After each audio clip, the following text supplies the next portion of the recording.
Breaking just moments ago, President Trump agreeing to pause the anticipated tariffs against Mexico for 1 month, hours before they were set to go into effect. Mexico agreed to send 10,000 troops to the border as part of the agreement, which averts a trade war with our southern neighbors for now. And Trump's next call today is to Canada's Prime Minister Justin Trudeau. Hello, everyone. This is Outnumbered. I'm Emily Campagno here with my co-hosts Harris Faulkner and Kayleigh McEnany. Also joining us today, Marie Harf, Fox News contributor and former State Department spokesperson under President Obama, and Brian Kilmeade, Fox and Friends co-host, host of the Brian Kilmeade radio show, and host of One Nation with Brian Kilmeade. Now, the move to end those proposed tariffs came after a phone call between President Trump and Mexican President Claudia Sheinbaum. She said the deal marks the respectful relationship between our two nations.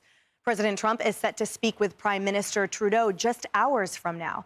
The president defended the tariffs over the weekend. Watch.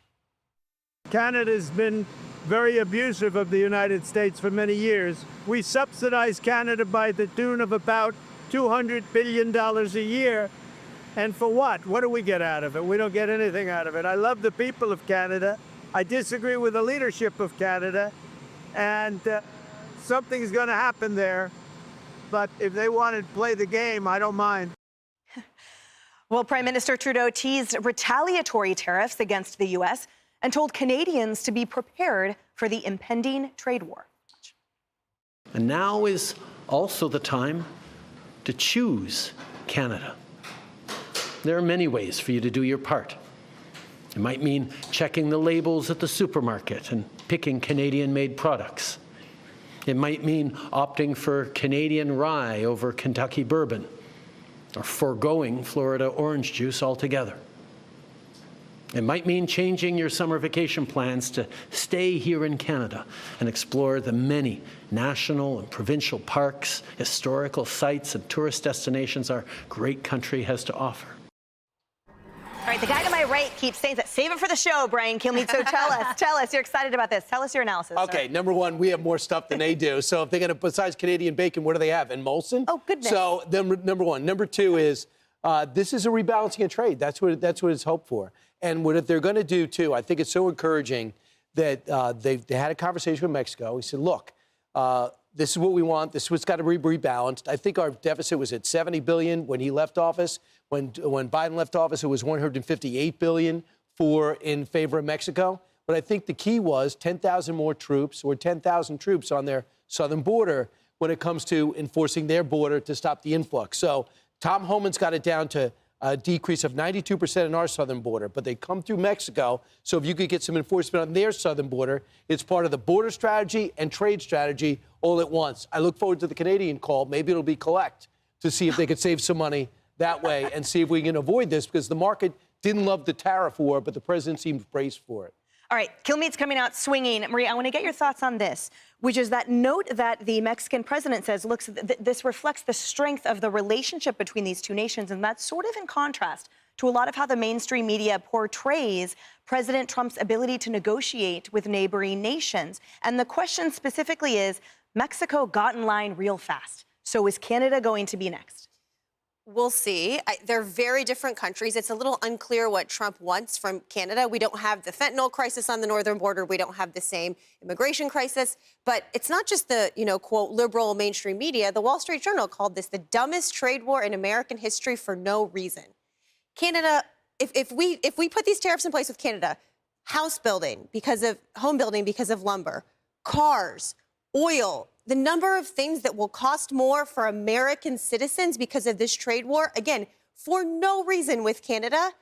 Donald Trump promised to bring prices down. We saw the market this morning. They hate this. They hate these tariffs. We see senators like Ron Johnson, a conservative Republican, out there saying tariffs are taxes on the American people.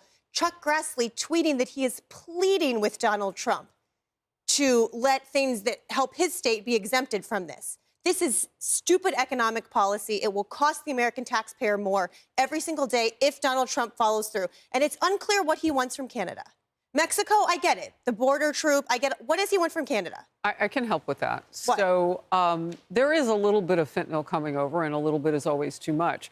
But the focus is on actual security. I just had Congressman John James on, and he said, we know right now peace through strength works here at home. 86% of the terrorists on the FBI watch list actually come through on our northern border. It's about security. You can say two things are true. You can say that fentanyl on the southern border is worse than it is on the northern, and that's true. But you can also say that that terror watch list counts. And if 86% of that terror watch list is coming from the north, that's a reason to want to talk to Canada. By the way, they've already spoken at length today. And so we're waiting on the second phone call today with Trudeau and Trump. I'm going to guess he calls Trump.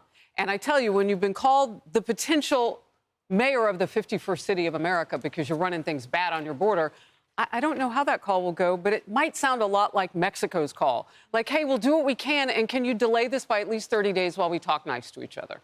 And interestingly, Kayleigh, I mean, Prime Minister Trudeau is on his way out, right? This is a lame duck prime ministership that he's in. And the biggest concern with his reign was that he wasn't representing the Canadian people that wanted economics to be more in their favor, meaning lower prices, meaning a positive relationship with their southern neighbor, which is us. So to Harris's point, we don't know what's going to be on that phone call, but there's likely a mutual agreement and mutual goals between the two nations. And I think a lot of people might be doubting the upper hand President Trump has. No doubt. Look, here is a fact.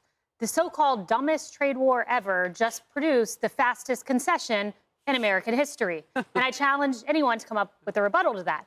Let me also lay out a rule that it's amazing 8 years down the road people haven't learned. Maybe you don't want to bet against the guy known for the art of the deal, because we're watching it come together now. And past his prologue here, remember President Trump said, oh, let's think about China tariffs. The elite went nuts. There's going to be a China trade war. How dare you? How dare you? Well, let's bring up a fact. CNN headline. Here you go. Biden finalizes increase to some of Trump's China tariffs. So that seemed to work. Okay, then comes NATO spending. NATO, increase your fair share, NATO. How dare you, said the elite. Well, here you go. NATO allies now spend $50 billion more. And then finally, Mexico. This was 2019. You have this result. He threatens tariffs on AMLO. That's Lopez Obrador, the president at the time. Mexico has become Trump's wall, how AMLO became an immigration enforcer. And in that instance, they sent 6,000 troops to the northern border. Now we have 10,000 troops. And it didn't take Trump 3 years this time. It took him 3 years last time. It took him 3 weeks. And look at the results we've gotten. And by the way, out of that Mexico deal, we also got the USMCA. I'm not betting against the art of the deal. I'm going to go with the fastest concession in American history, not the dumbest. But I think there's another play here. I think that the things you mentioned, Marie, like we get oil, we get cars, we get lumber.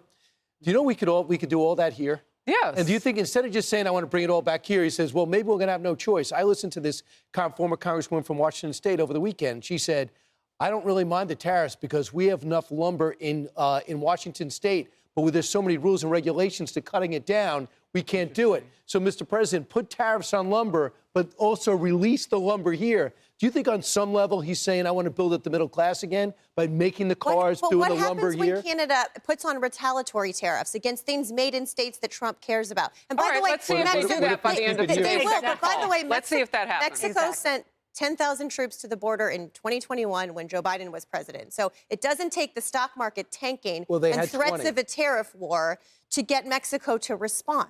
So if you're willing, you don't think there's border security during Joe Biden? If you're willing, if Donald Trump will come out and say, I am willing for the American people to pay more, even though I promised lower prices, pay more. He already said that. Don't you read his Truth Social? So he said, look, there may be a little bit of pain. Are people okay with that? He promised lower prices, we won't and ever now have we're to paying find more out for everything. Because these countries are sitting down. We're going to pay more for everything, guys. The Wall Street Journal says so. Do we now not trust the Wall Street Journal's economists But here? if it doesn't happen, we don't have to. We don't know that. Yeah. It's not even in effect yet.